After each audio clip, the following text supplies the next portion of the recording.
Pour réaliser ce nouveau programme, vous devez avoir des connaissances de base en programmation événementielle ou avoir vu au moins les vidéos base de programmation numéro 60 qui donnent justement les bases et numéro 63 qui montre comment on récupère des fichiers à partir d'un dossier. Alors voilà ce que je vous propose dans ce nouveau programme. Il doit permettre de récupérer des fichiers dans un dossier et donc de remplir cette liste suite à la recherche en cliquant sur le bouton rechercher. On va sélectionner un dossier, puis une fois qu'on l'a sélectionné, on remplit cette liste et on affiche ici le nombre de fichiers présents dans le dossier.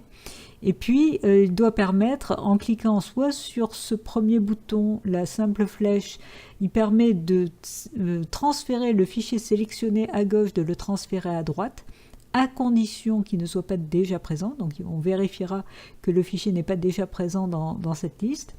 Ou bien en cliquant sur les doubles flèches, de transférer tous les fichiers qui sont à gauche à droite, sans écrire plusieurs fois. C'est-à-dire, s'il y avait déjà des fichiers sélectionnés, il faut d'abord vider la liste et copier tous les fichiers de gauche à droite. Je reviens sur le bouton précédent. Attention, le transfert se fait que si on a sélectionné un fichier. Donc il faudra vérifier aussi qu'un fichier est bien sélectionné dans cette liste. Vous avez ensuite le bouton del qui permet d'effacer un fichier s'il a été sélectionné de ce côté-là. Donc il faut d'abord vérifier qu'un fichier est sélectionné dans la liste fichier sélectionné. Et à ce moment-là, on peut le supprimer. Ça ne supprime pas à gauche, hein. La liste de gauche ne bouge jamais. Et puis Clear All, ça permet de vider complètement la liste des fichiers sélectionnés. Et en dessous, vous avez aussi, comme la première liste, le nombre de fichiers sélectionnés. Alors, la seule chose qu'on n'a pas vue jusqu'à maintenant dans les vidéos précédentes, c'est le listbox qui permet d'afficher donc plusieurs éléments dans une liste. Donc vous allez utiliser ce nouvel objet qu'on trouve là dans barre d'outils. Dans barre d'outils, vous avez listbox qui est ici. Voilà. Voilà, vous avez tous les éléments pour pouvoir essayer de faire par vous-même le programme. Donc faites-le par vous-même et ensuite suivez la correction. Alors c'est parti, donc j'ai déjà créé l'interface, puisque ça c'est quelque chose qu'on a déjà vu plusieurs fois. Si vous ne savez pas créer une interface graphique, alors là pour le coup je vous renvoie vers base de programmation numéro 60 pour que vous appreniez à le faire. Quelques petits détails, là vous voyez j'ai mis du texte, alors je me suis amusée sur les couleurs etc. Tout ça vous le trouvez dans les fontes, dans fonte vous avez la possibilité. Non, dans la couleur c'est For Color pour pouvoir changer la couleur du texte. Et puis dans Font vous pouvez mettre en gras par exemple, donc bold à trou, c'est ce que j'ai mis pour qu'on voit bien le modèle s'afficher sur l'image. Donc on peut très bien jouer sur des images et du texte en même temps. Voilà. Alors qu'est-ce qu'on veut faire pour cette application? Parce que maintenant, il va falloir gérer un petit peu tous les événements. Alors déjà, au chargement de la fenêtre, on aimerait bien que les labels s'affichent correctement dès le début. Et d'ailleurs, ces labels, ils vont être mis à jour à chaque fois qu'on fait soit une recherche, il faut mettre à jour le label qui est à gauche. Si on fait des ajouts ou des transferts etc, à ce moment là c'est le label à droite, donc ces labels doivent être mis à jour régulièrement. Alors vous avez vu que là j'ai laissé du texte bidon dedans, aucune importance puisque de toute façon ils vont être modifiés dans le code. Et du coup ces deux labels, vous voyez je leur ai donné des noms précis, LBL NB fichier et celui-là LBL NB sélection. Alors que les labels qui ne changent pas, on les renomme pas parce qu'on ne va pas les modifier dans le code. Donc vous voyez ces titres-là, on n'y touche pas. Voilà, donc là on a tous les éléments. On veut directement au chargement mettre à jour ces labels. Donc puisque je veux le faire au chargement, je double-clique sur la fenêtre pour pouvoir créer l'événement du load, du chargement de la fenêtre. Je mets tout de suite le commentaire de ce module. Donc ça c'est chargement de la fenêtre. Et là ce qu'on veut c'est mettre à jour les labels. Alors cette mise à jour de label va se faire régulièrement, elle ne va pas se faire que au chargement de la fenêtre. Donc vu qu'on va le faire plein de fois, autant créer tout de suite une procédure événementielle qui va nous permettre de gérer, de l'appeler régulièrement, cette procédure, pour pouvoir mettre à jour les labels. Donc je fais cette procédure, alors on va l'appeler, c'est en private, c'est une procédure qui ne retourne rien, et je vais l'appeler mise à jour labels.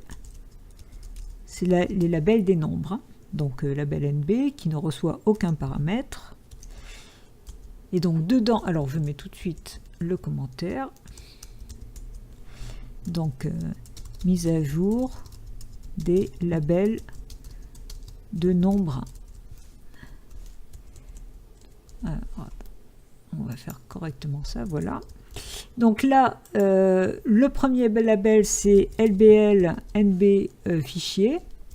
Donc dans la partie texte, qu'est-ce que je vais lui affecter? Je vais lui affecter, alors je vous remontre l'image qu'on devait faire au départ. Voilà, il faut qu'il y ait marqué donc 23 fichiers dans le dossier ou 2 fichiers sélectionnés. Donc on va garder ça sous les yeux. Donc là, je veux écrire le nombre de fichiers. Alors où j'ai ce nombre de fichiers? Eh bien c'est dans la liste LST fichiers, puisque je reviens sur les interfaces. Vous voyez, cette liste s'appelle LST fichiers et celle-ci s'appelle LST sélection. Donc je récupère LST fichier et je veux savoir combien j'ai de lignes dans LST fichier, et ça je le sais par items.count.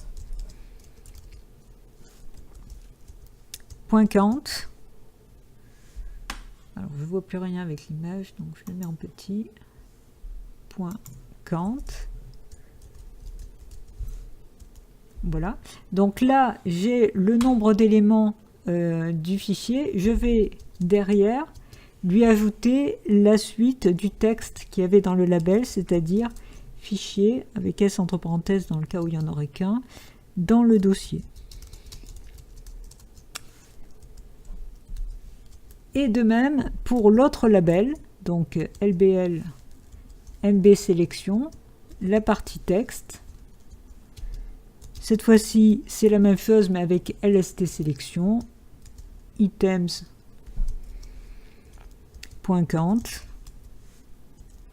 et je lui ajoute la suite du texte, c'est-à-dire fichier,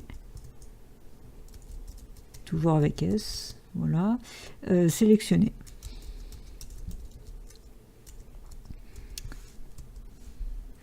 Voilà, donc de cette façon, j'ai une procédure non événementielle que je vais pouvoir appeler à chaque fois que je veux mettre à jour l'un des deux labels ou les deux labels. Donc pour cela, je vais tout de suite l'appeler au chargement, où je vais faire, voilà, j'appelle la fonction MAJ label NB, et au chargement, il va me mettre à jour automatiquement les labels. D'ailleurs, on va tout de suite vérifier ce que ça donne. Alors, vous voyez que ça a très bien marché dès le chargement, et on ne voit plus marqué label 3, on voit marqué 0 fichier dans le dossier, 0 fichier sélectionné. Effectivement, on n'a pas encore sélectionné de dossier, donc dans cette liste, il n'y a aucun fichier, dans cette liste, il n'y a aucun fichier. Donc là, ça fonctionne bien. Alors maintenant, on va s'occuper tout de suite du chargement, hein, de la recherche d'un dossier, donc derrière le bouton rechercher, parce que là, a priori, on ne peut rien faire encore, hein, tant qu'on n'a pas rempli la liste. Donc derrière le bouton rechercher, donc derrière cet événement, on va charger la liste, on va chercher un dossier et remplir la liste des fichiers. Donc sur le clic du bouton BTN rechercher, donc là, sélectionner un dossier et remplir LST fichier avec les noms des fichiers. Et juste les noms. Et ça, on sait faire, hein, on l'a déjà vu dans base de programmation numéro 63. Donc c'est parti. Alors la première chose, c'est... alors, je vais peut-être récupérer le code parce qu'on l'a déjà fait. Voilà, je vais juste le réexpliquer et modifier ce qui est nécessaire pour pouvoir faire en sorte qu'il fonctionne. Donc, c'est exactement le code qu'on avait déjà écrit, hein, dans base de la programmation numéro 63. Donc, on déclare d'abord recherche dossier, qui est un folder browser dialog qui permet d'ouvrir une boîte de dialogue pour sélectionner un dossier. Ensuite, dans recherche dossier, on crée recherche dossier en lui affectant une instance de folder browser dialog, donc de la classe, ce qui permet d'avoir donc un objet utilisable. Du coup, on peut modifier sa propriété description pour lui mettre, par exemple, sélectionner un dossier. Ensuite, on affiche avec show dialog, on affiche la fenêtre de recherche de dossier et on récupère dans Fois, qui va être un dialogue résulte, on récupère ce qu'a sélectionné l'utilisateur. Donc il a sélectionné un dossier. Attention, il y a deux solutions. Il peut très bien avoir cliqué sur OK ou avoir cliqué sur Annuler. Donc on regarde le résultat du choix et à ce moment-là, on va le selected path de recherche dossier, on va le stocker dans dossier. Alors, dans dossier, on l'avait déclaré en variable globale, donc en propriété de la classe. On va faire la même chose ici, c'est-à-dire qu'ici, je vais déclarer en propriété, en string, en private string même, private, je vais déclarer donc dossier. Ça va me permettre de l'utiliser n'importe où dans mon programme. Voilà. Donc là, j'ai récupéré dans dossier le chemin sélectionné. Puis, je vide LST fichier, donc la liste de gauche, je vide tous les items qu'il y a dedans, de façon à refaire une boucle et à re-remplir les items. Alors, je fais une boucle sur tous les fichiers getFiles du dossier que j'ai sélectionné. Donc à chaque tour de boucle, je récupère un fichier, mais attention, je récupère le nom complet avec le chemin complet. Du coup, moi, ce qui m'intéresse, c'est juste le nom final et pas le chemin, d'où le getFileName qui me permet de récupérer juste le nom du fichier. Et à ce moment-là, je fais un items_add dans LST fichier pour ajouter ce nom. Et là, eh bien, j'appelle à nouveau MAJ label NB, la méthode événementielle que j'ai créée juste avant, qui me permet tout simplement de mettre à jour les deux listes. En réalité, il n'y a que la liste de gauche, hein, il n'y a que le label de gauche qui devrait être mis à jour, mais bon, après, autant en faire les deux à chaque fois. Voilà, alors si vous avez trouvé que c'est allé un petit peu vite, c'est que vous n'avez pas vu la vidéo base de la programmation numéro 63 pour une explication encore plus détaillée. Je vous renvoie donc vers cette vidéo. Donc là, théoriquement, on a rempli correctement la liste de gauche. Alors, avec cet événement, on va tout de suite contrôler pour voir si ça fonctionne. On obtient la fenêtre d'exécution, donc à nouveau les deux labels ont été mis à jour. Je fais rechercher et j'obtiens, vous voyez, la sélection de dossiers comme on l'avait vu dans la vidéo 63. Et si je sélectionne un dossier et que je fais OK, vous voyez, les fichiers ont bien été automatiquement, enfin la liste a été automatiquement remplie avec les noms des fichiers. Et vous voyez aussi le nombre de fichiers, c'est automatiquement mis à jour. Donc le bouton rechercher fonctionne correctement comme on le voulait. Alors, qu'est-ce qu'on va faire maintenant? On revient sur le design et on va commencer par les boutons. Le bouton peut-être le plus simple, c'est celui-ci, c'est-à-dire transférer tous les fichiers de gauche à droite. Donc on va double-cliquer pour créer la procédure événementielle, écrire tout de suite le commentaire, donc clique sur le bouton, alors je vais mettre comme ça on verra mieux à quoi ça correspond, et là c'est copie de tous les fichiers, plutôt de tous les noms, parce qu'on ne copie pas un fichier en fait, hein, on ne fait que copier des noms. On ne va pas faire le transfert et la copie dans un vrai dossier. Donc tous les noms de gauche à droite. Donc là, à partir de là, on va devoir, alors c'est donc btn2, on va devoir, dans un premier temps, vider la liste de droite, parce que je vous rappelle que ici, cette liste, elle contient déjà peut-être des fichiers. Si elle contient déjà des fichiers, il faut les supprimer parce qu'on veut transférer tous les fichiers et on ne veut pas qu'il y ait de double. Donc la première chose à faire, c'est vider la liste de droite. Donc la liste de droite, c'est LST sélection. Il suffit que je fasse un items.clear pour vider cette liste. Voilà, et après, copie de tous les fichiers, tous les noms plutôt, de gauche à droite. Alors pour pouvoir faire ça, eh bien, il faut que je parcours toutes les lignes qui sont à gauche, dans la liste de gauche. Et ça, on l'avait déjà vu en fait, avec un for each. Il suffit de récupérer chaque ligne dans une variable de type string. Et il faut préciser d'où viennent ces lignes. Et bien, ces lignes, elles viennent de lstfichier.items. Voilà. Alors, eh bien, à l'intérieur, à chaque fois que je suis sur une ligne, je ne fais que l'ajouter à droite. Donc, dans lst sélection, je fais juste un items.add. Donc, finalement, on avait vu déjà tout ça. Et je lui ajoute la ligne. Voilà. Après avoir fait tout ça, attention, le nombre si je reviens sur le design, ce label 3, ce label doit être mis à jour avec le nouveau nombre de fichiers. Alors on va tout simplement appeler, comme d'habitude, notre méthode mise à jour label NB qui met à jour les deux labels, mais en tout cas, ce qui nous intéresse là, c'est le label de droite. Mais voilà, ça va permettre de mettre à jour le label. Alors on va tout de suite tester pour voir si ce nouvel événement fonctionne correctement. Encore une fois, je fais un rechercher, je sélectionne un dossier, je fais OK, voilà, tous les fichiers sont là. Et si je clique sur tout, eh bien vous voyez, tous les fichiers ont été copiés. Donc on les a bien tous. Alors par contre, ce qu'on ne peut pas vérifier ici, c'est s'il a effacé avant la liste. On voit par contre que le label a bien été mis à jour, ça fonctionne correctement, mais on ne voit pas si il a effacé correctement la liste, et ça, on ne pourra le tester que quand on aura fait le bouton qui permet de transférer un fichier à la fois. Et bien, c'est ce qu'on va faire tout de suite.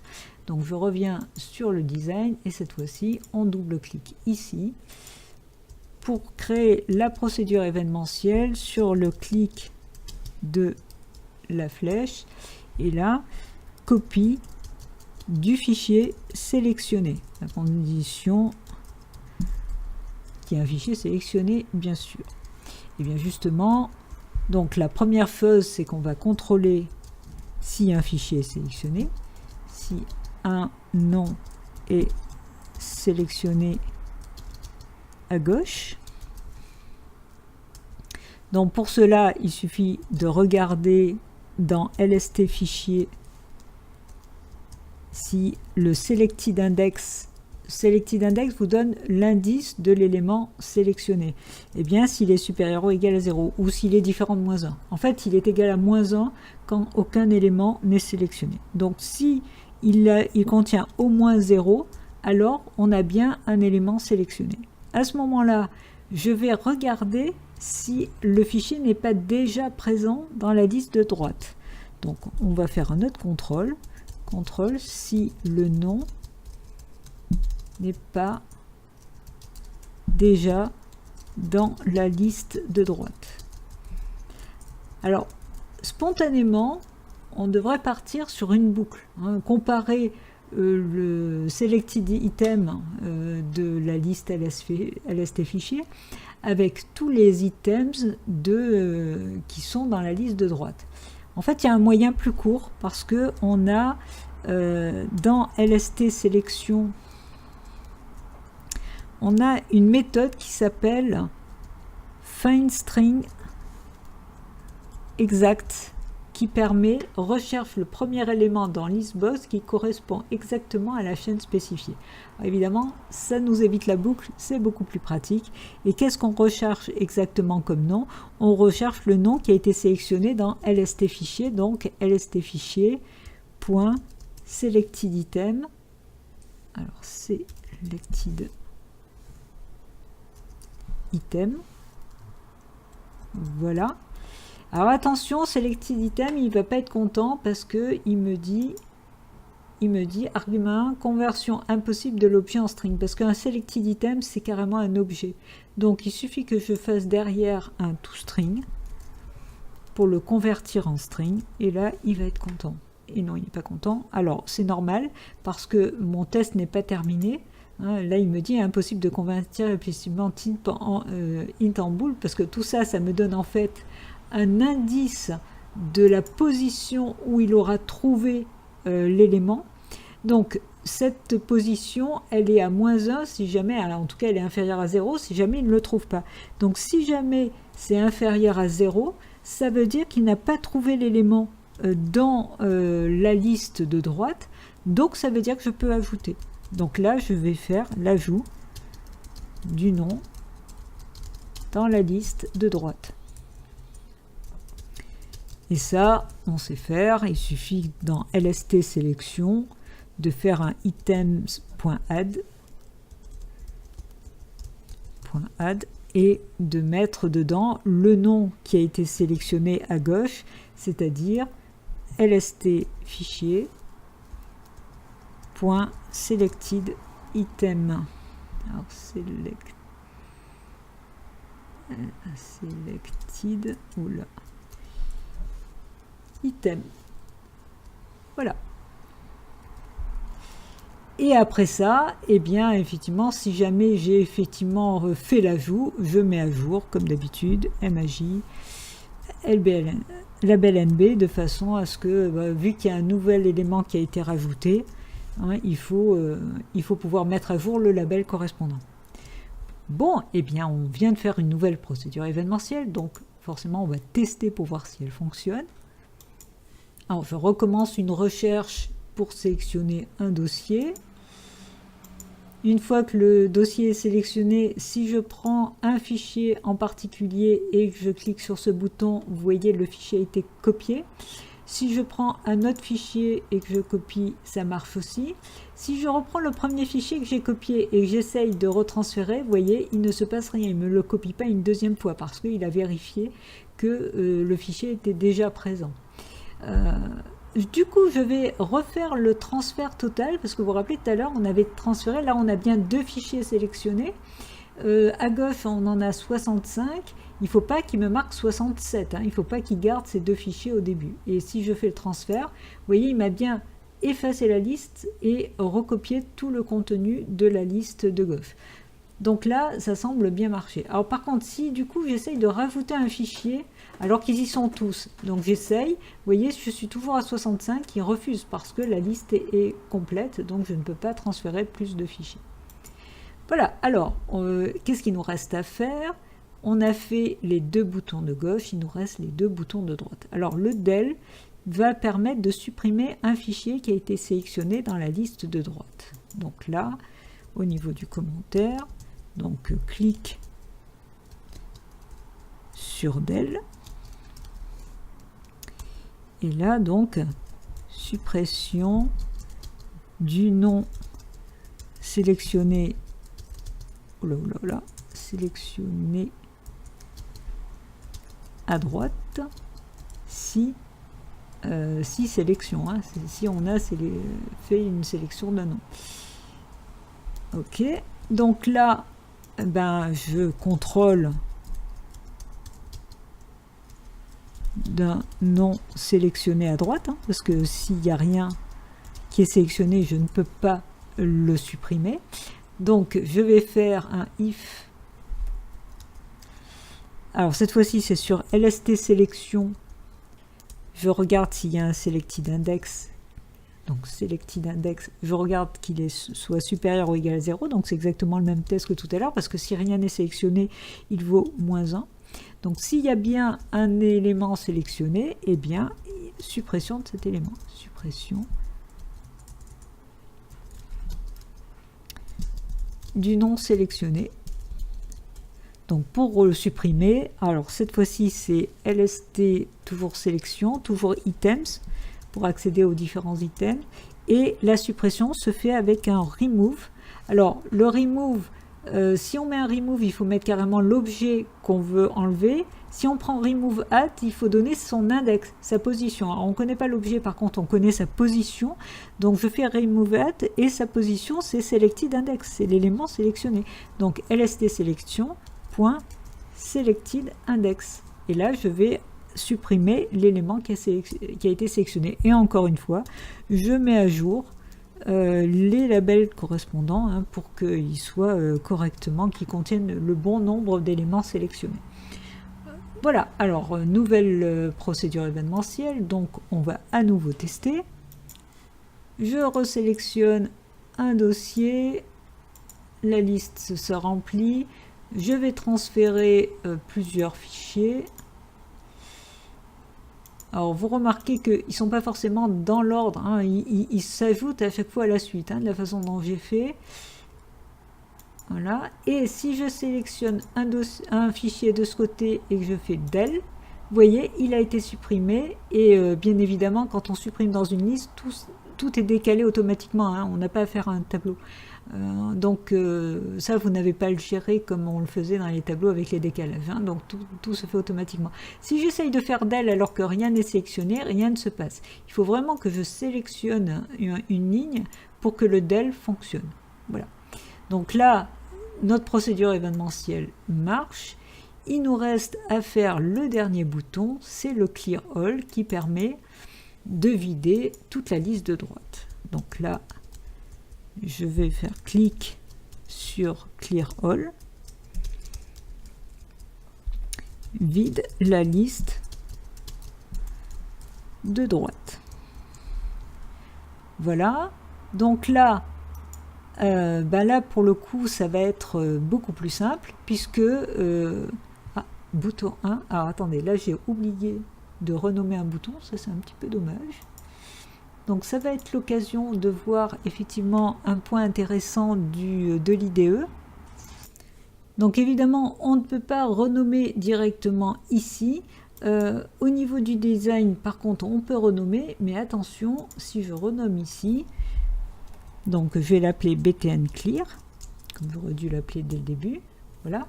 Attention, une fois que c'est renommé ici, si je reviens ici, vous voyez, il y a toujours button 1. Hein, et là, forcément, ça ne va pas trop... Enfin, en tout cas, ça n'est pas très beau de voir les choses comme ça. Donc là, si je vais dans les événements, vous voyez qu'il y a quand même button 1 qui va s'exécuter, au lieu d'avoir quelque chose de plus propre qui serait btn clear-click. Alors, vous pouvez supprimer ici et valider, et ça va supprimer l'événement. Ça veut dire que dans le code, vous voyez qu'on n'a plus le code qui correspond à button 1 click, hein, qui a été supprimé. Donc là, pour le coup, je vais pouvoir revenir ici et redouble-cliquer. Alors, je vais revenir dans les propriétés, c'est mieux, voilà. Et double-cliquer, et là, il m'a créé btn clear click. Donc, je vais pouvoir remettre le commentaire, clic sur clear, sur bouton clear, clear all, voilà, et là vide la liste de droite. Donc vous avez vu qu'il faut d'abord aller dans les événements pour le supprimer, hein. Si vous aviez modifié ici, rien n'aurait marché correctement.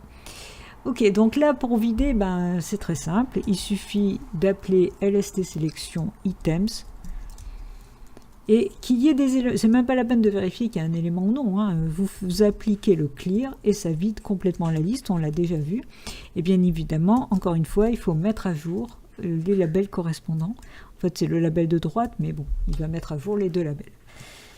Ok, on n'a plus qu'à faire un dernier test puisque c'était la dernière procédure événementielle. Je sélectionne à nouveau un dossier, voilà. À nouveau, je peux faire des transferts de fichiers un par un.